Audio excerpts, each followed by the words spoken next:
Welcome to the Stay Ready Real Estate Podcast, where we stay ready so you don't have to get ready. My name is Emeka, and I'll be interviewing a variety amount of professionals in the real estate industry to help you get 1% closer to your goal of buying your next real estate investment. At the end of the podcast, I'll give 3 actionable steps that you can do today to get to that goal. My goal with this podcast is to let the world know that regular people like you and me buy real estate to build wealth. Today we have Bailey Kramer. Bailey is a real estate investor and entrepreneur. Bailey uncovered his passion for real estate early in his life and bought his first investment property at just 20 years old. Since then, Bailey has focused on growing his portfolio of long-term rentals and short-term rentals. Bailey also founded his own co-hosting company and manages 11 Airbnb properties in 5 different states. In his free time, Bailey enjoys traveling, playing sports, and eating delicious food. Let's listen to Bailey. All right, Bailey, can you tell the world a little bit about who you are and what you do? Yeah, for sure. So my name's Bailey, and I am full-time in real estate. So I do a couple different things. I manage Airbnbs, so I call that co-hosting, and then I also buy Airbnbs. And we can get more into it, but I do something called midterm rentals and just your traditional Airbnb short-term rental style. So those are kind of the 2 main things that I do in the real estate world. No, amazing. You look kind of young. You look maybe in your 20s. So when did you get started?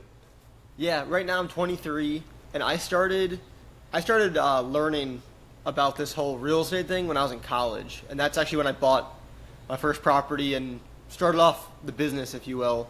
So yeah, in college. No, cool. So you said you learned about it in college. Were you actively looking into real estate, or were you looking for like a side hustle, or what got you into it in college? Yeah, literally just like I knew I was always interested in business and in entrepreneurship and starting my own business. Like I always knew that. And when I went to college, I literally made a video. Like right when my parents moved me in, right when they left, I propped up my phone on the wall. I made a little video that was basically like, all right, I'm here to learn about something so that I can essentially create my own business and not have to get a 9-to-5 job. Like that was like literally like the video that I made the second my parents left. So I always knew like it was ingrained that I was gonna find something. And then basically like my first year went by, and that year I didn't really follow the plan too much because I just like joined a fraternity, had some fun, all that stuff. And then sophomore year rolled around. I'm like, all right, it's time to buckle down. So I was pretty much just looking online like to learn about like personal finance and just like business in general. And that's when Rich Dad Poor Dad came around. And I've read a couple books before then, but then when I read Rich Dad Poor Dad and he was talking about real estate, and then I looked up like how much is Robert Kiyosaki worth? And it was like hundreds of millions of dollars. I was like, oh my God, found the answer. Answer has been found, real estate it is. So that was like my introduction to what real estate investing even was. No, amazing. And I got my first single family home. It was a burr out like a year after college. And I did everything alone. And I found that deal through a realtor and I went on Zillow. But you're in college, so you have the frat, you have all these distractions. So can you talk a little bit about how you got your first deal and the steps towards that? Totally. So basically, like after I read Rich Dad Poor Dad, I was like, all right, I'm all in. Like, how can I get my first property as fast as possible? Just started following people on social media, listening to all the podcasts, went down a million different rabbit holes. Like, oh, I want to buy multifamily. Oh, I want to fix and flip. Oh, I want to do this. I want to do this. So fast forward, like it wasn't from when I read Rich Dad Poor Dad. It took me like a year and a few months when I actually bought my first property. So it wasn't overnight. But what happened was I just started networking as well with a ton of different people, basically that I met in either Facebook groups or Bigger Pockets, and just through connecting with people and then getting introduced to other people and then just going down a network rabbit hole, I met the guys at MIH, like Marco and those guys, and joined their mastermind, and then met people through there that I kind of just started to like add value to and help out, whether that was like underwriting, calling brokers, you name it. I was just kind of doing it, and nothing really clicked until I continued to do it, finally found somebody that needed some help finding deals. So basically like we were cold calling and cold texting, and found some owner who needed to sell a property, and we basically took it down and did a fix and flip on it. And we brought in another mastermind member who came in with the money. I came in with basically like some of the hustle to find the deal and then putting the actual work in. And then the partner at the time came in with like more experience and kind of just putting everything together. No, amazing. So it sounded like that team really helped. You think you could have did it alone, or that team was kind of what accelerated everything? Yeah, I definitely could not have done that alone. Like I wouldn't have even known where to start, to be honest. Like there's so many pieces to it, and I honestly I would have no idea where to start, or I wouldn't have known if it was even a good deal. I wouldn't have known how much money it needed. I wouldn't have known anything, to be honest with you. No, that's cool, and that's just the first deal. So can you tell the world a little bit about what's your portfolio now? Yeah, so essentially after that first deal, I scaled up, kind of using the similar strategy, except holding a couple properties. I mean, similar strategy as in like partnering with other people. So scaled that to 6 properties. So now I was like my junior year of college, roughly, with 6 properties. I sold 2 of them though. So I had 2 long-term rentals, 2 short-term rentals. Then I think it was senior year. I might be getting the years mixed up. No worries. But I think end of senior year, I ended up selling the 4 properties I held. And then since then, which has been like a year and a half roughly, give or take, I've bought 3 properties, just myself, no partners. 2 of them are long-term rental, or sorry. They're all short-term and mid-term rentals. 2 of them are single families, and then 1 of them is a triplex. So that's kind of my portfolio right now. No, amazing. Can you tell us a little bit about the differences of short-term, mid-term, and long-term rentals, and what you see as the biggest benefit or downfall for each one? Totally. So long-term rentals is like your classic.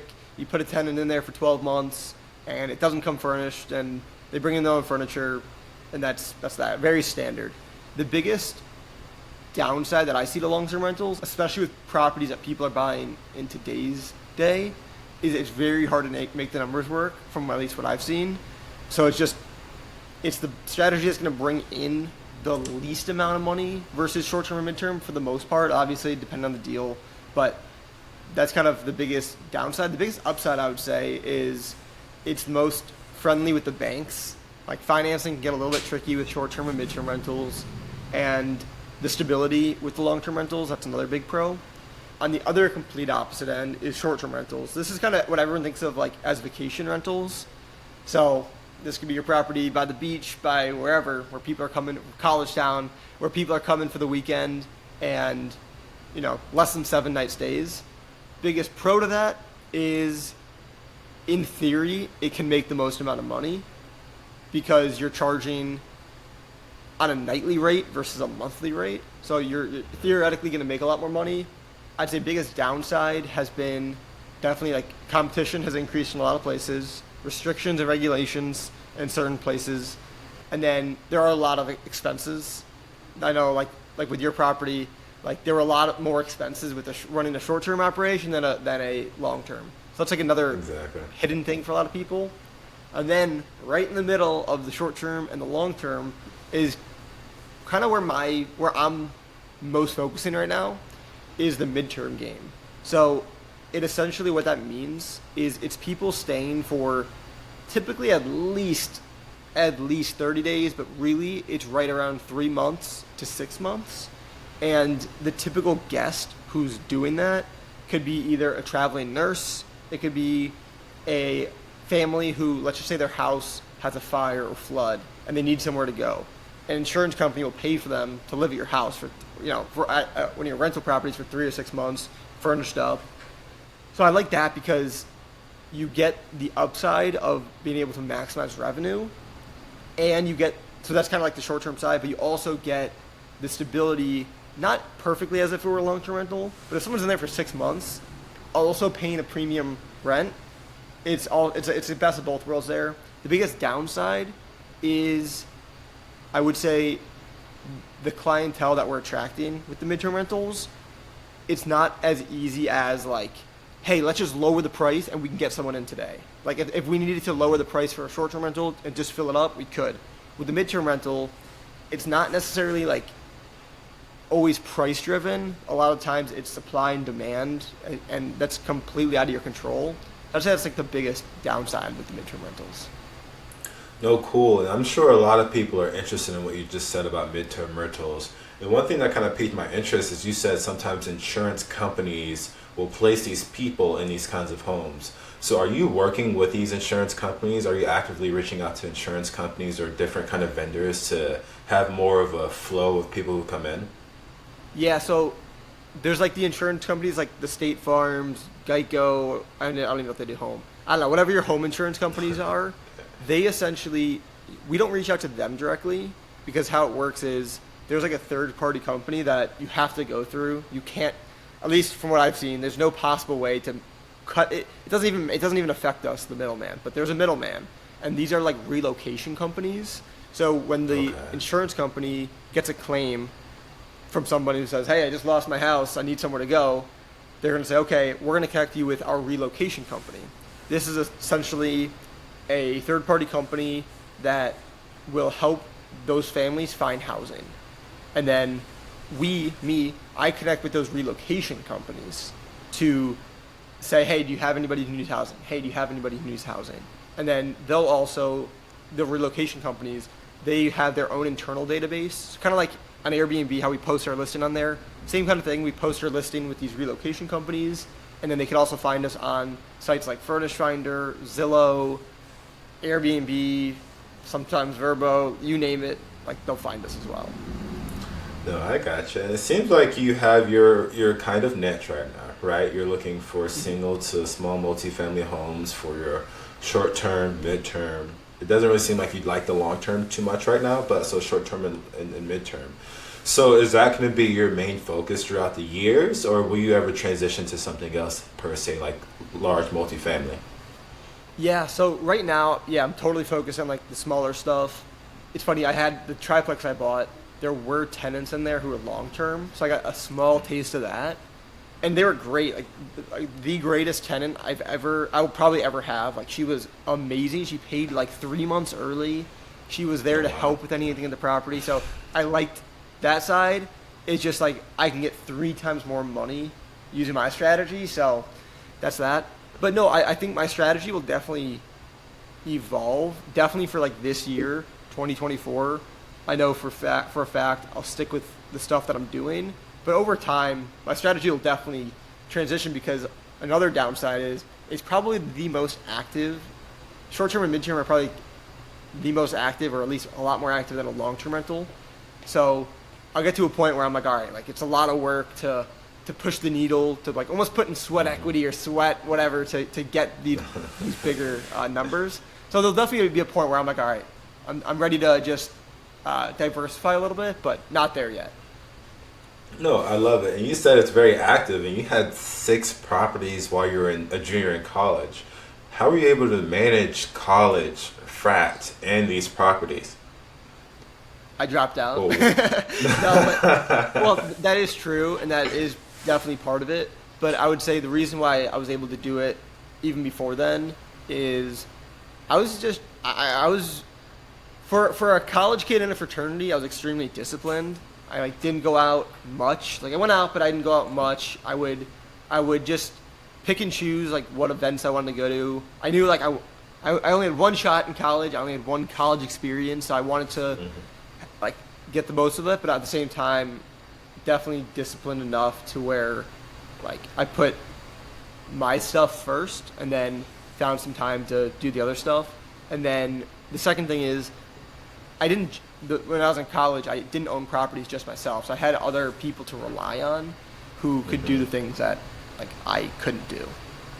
No, I love this. And also, like, you're 23, you haven't really lived life yet. You know, you've already lived that college experience, but there's a lot of life ahead of you, of course. So what's your 10-year goal right now, or what's your goal with real estate in general? Yeah, the 10-year goal, so I'll be 33.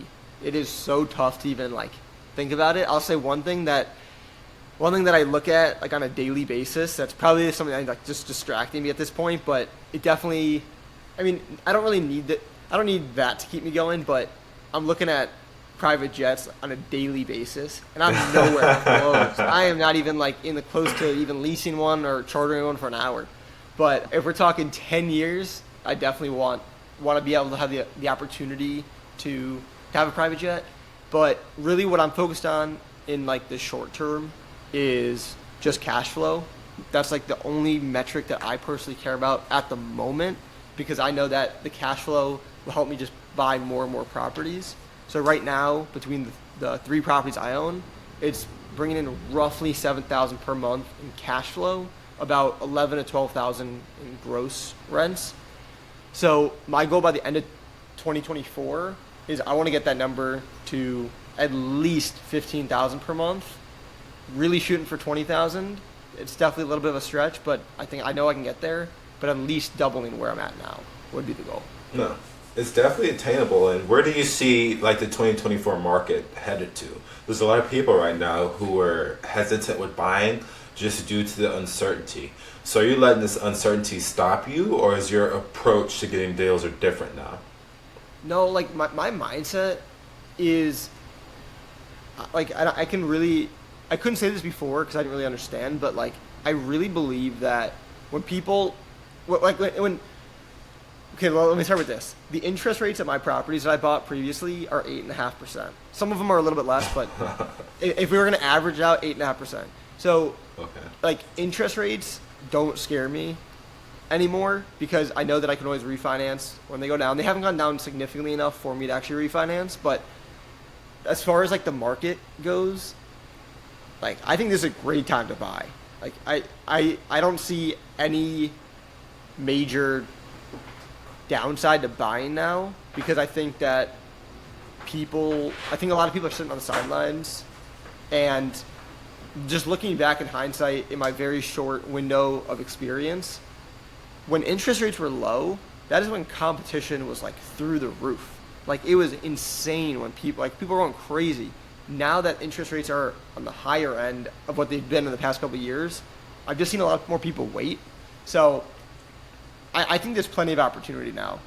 What I'm doing personally is I'm just stacking cash, and then gonna blow it all on a property and then start the process over again.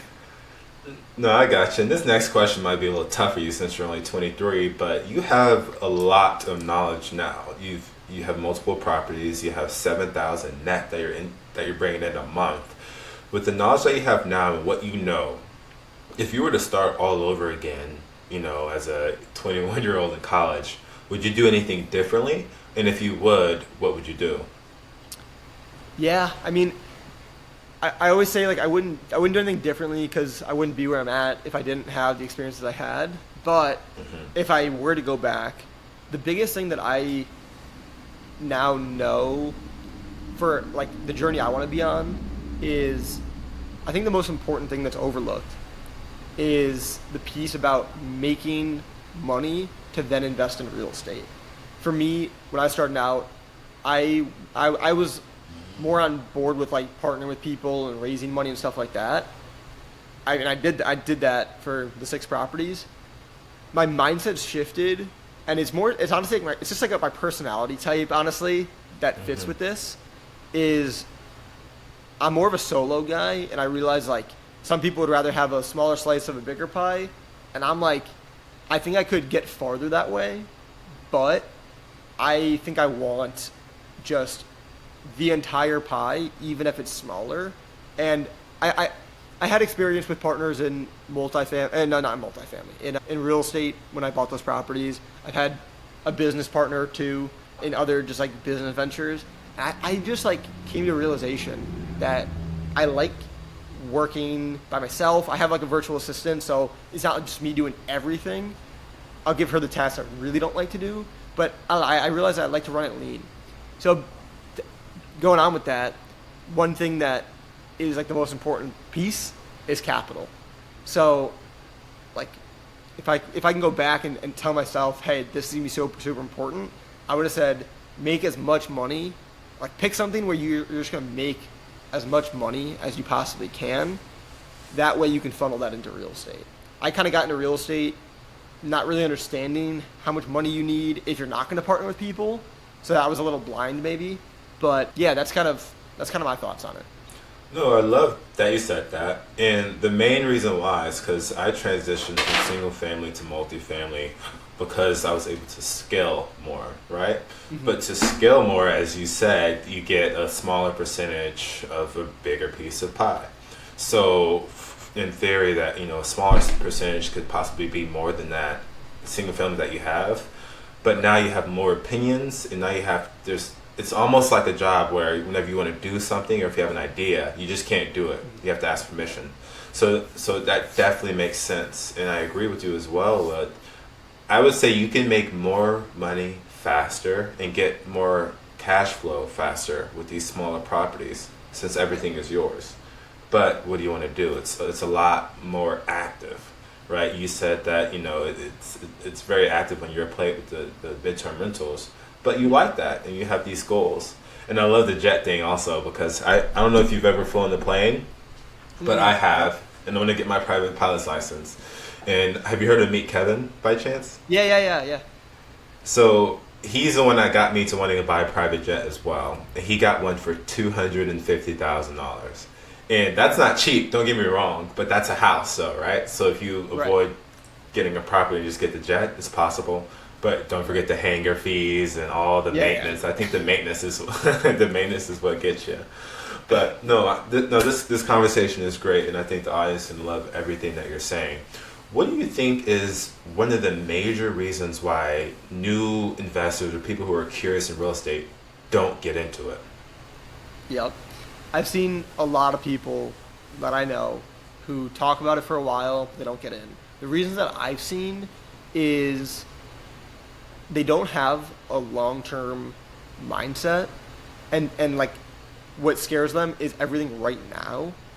And again, this took time to develop, so it's like I partially understand, but it's like if you focus too much on right now, then yeah, like you could think, well, I don't really know. It's going to be an election year, and then this, and then interest rates, and this. So when you start overthinking everything, I could totally see a million reasons why you wouldn't get in now. But then if you look at the other side, you can see a million reasons why you would get in. So instead of debating all these different reasons, you just have to know that real estate has been proven over a long period of time, not overnight. You're not going to just make $1 million the day after you buy the property. And if you buy a sweet deal and that happens, you're not going to actually see those gains for a little while, which is totally okay. But just having that long-term approach, I've seen people get way too nervous about what's going to happen in the short term. And in my opinion, and my philosophy is, if you're going to hold the property for the long term, then sure, things can still go wrong, but the risk is way lower.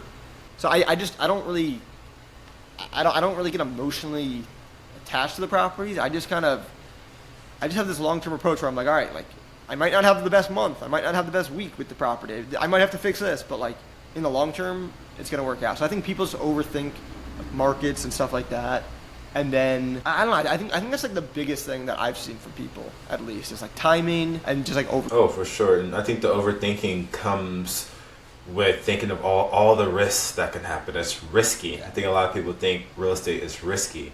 You've been in real estate for a while now. What's been the riskiest thing that's happened to you to date with real estate? Craziest thing, like I had to replace either the sewer lines or one of the plumbing pipes in one of my properties, and it was like $2,000 or $3,000, and it wiped out cash flow for like a month and a half, maybe 2 months. So like that was a bummer, but it's fixable. Like you got a plumber to put in new pipes, and now those pipes are gonna be great for the next a lot of time. So like that was probably the biggest unexpected repair that I've had to do. Besides that, and I'm sure there'll be more unexpected repairs. Like it's gonna happen. That's why you gotta set aside some money for those types of things. But nothing like crazy, to be honest. Yeah. Yeah, and that's the reason why I asked, right? Like everything is risky at the end of the day, right? Not just real estate, stocks, crypto, bonds, whatever. Like they're even the most secure things to be risky at some point, just because we can't control everything. That's just what it is. But if you focus on, like you have been doing, what you can control, then better things will happen along the way.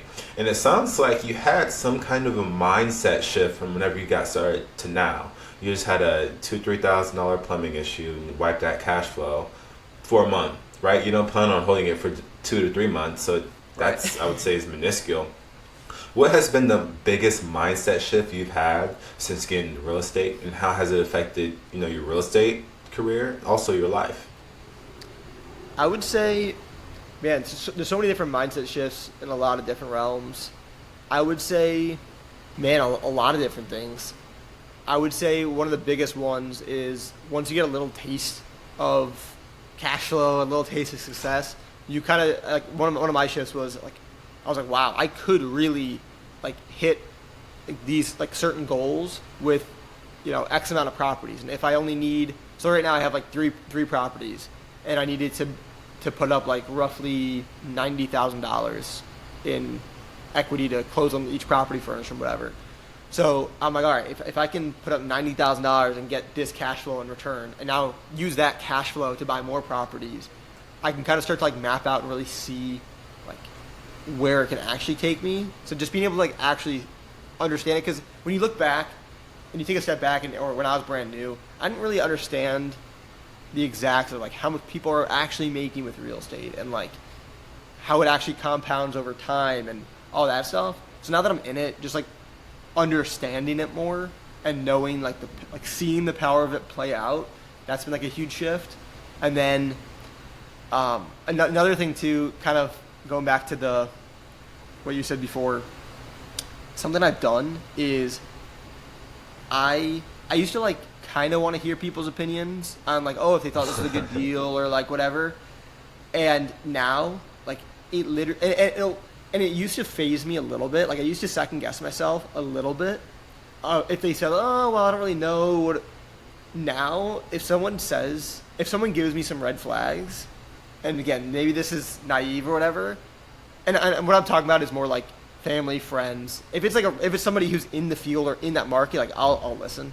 But if it's someone that has no business and nothing in the business, when they say something like, I don't know, that's like my signal that I'm 100% doing something right, because everyone's gonna tell, like everyone, whenever I buy a property or before I close on it, everyone's throwing out like, oh, what about this, whenever I close on a property and let people know how much money it's bringing in, there's no more negative talk. So that's another like personal thing that I've shifted, is if someone tells me something, oh, yeah, this is risky, be careful of this, I'm like, all right, I definitely am doing something right, because the majority of people aren't buying real estate. I know, to me, I think that's a great thing to do.